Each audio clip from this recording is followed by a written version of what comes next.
Good morning, Paul Georgia from Allendale. It's November 2nd, 2010, Election Day here in the U.S.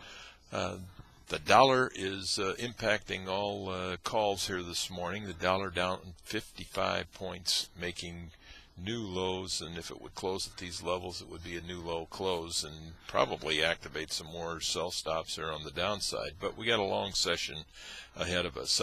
Other markets, crude oil up at 105 at the moment, gold $7.40 higher. We've got cotton sharply higher. We've got sugar up sharply.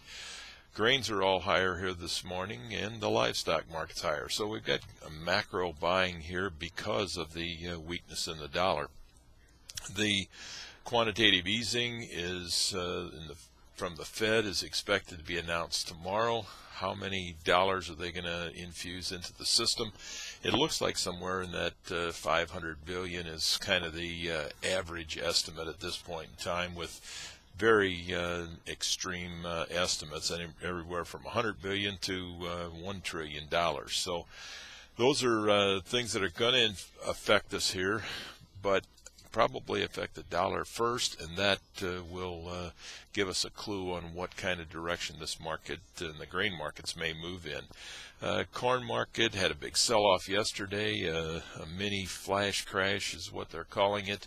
Over 8,000 contracts sold in a very short period of time, drove the market down 11 cents at one point in time, and then bounced back. And we're seeing some rebound there today. The fundamentals are still the same. We still are concerned about the overall supply of corn. Estimates are coming out for the yield and putting the yield down. Yesterday, FC Stone came out with a 154 number, I believe it was, 154.1. These numbers suggest lower and tighter ending stocks. Allendale, Rich Nelson has said that we probably won't see that much of a drop in ending stocks, maybe down to 890 or 889, somewhere in there, down slightly because there will reduce export demand and also probably reduce some domestic usage as well. The thing that we're watching in the corn market right now is the technical action. There is a double top formation that people are looking at here, a close below 560, which is 20 cents lower than where we're trading right now, but that a close below that level would certainly give traders an indication this market has topped. So that's something to watch here over the next few days. In the soybeans, ending stocks there probably will be reduced on next week's report. Our estimate from the 265 they had last month could be as low as 229 this month.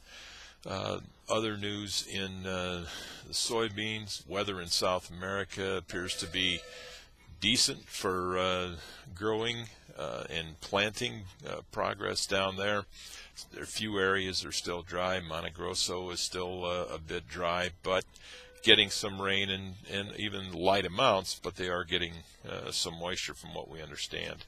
The wheat market has been the leader in the grain complex, and everybody's concerned about crop conditions here in the U.S. Well, the USDA did release their numbers yesterday, and they had said that we've got 47% good to excellent, which is the worst start that we've seen in the wheat conditions since 1991.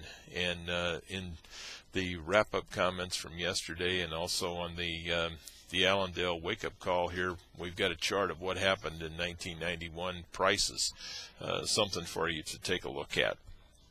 In the livestock trade, cash cattle traded in Kansas yesterday on very limited amounts, 98.50, which is $1.50 lower than last week. Cutout values were down sharply yesterday. Choice down 113, Select down 22.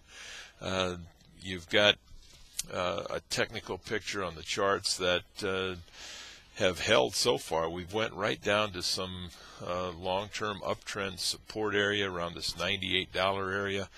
We stuck our head underneath that slightly yesterday and then bounced back. This morning we're looking at higher prices on the futures. I would say calls here right now would have to be anywhere from 20 to 40 higher in the cattle when they open. In the hogs, finally a bright spot. We've seen cutout values up over $2 yesterday. In the pork, we're seeing that reaction in the futures here overnight. We've got our futures prices up anywhere from 80 to a dollar at this point in time. Should see some better demand there. That market is extremely oversold, so a sharp rally in the market is very possible.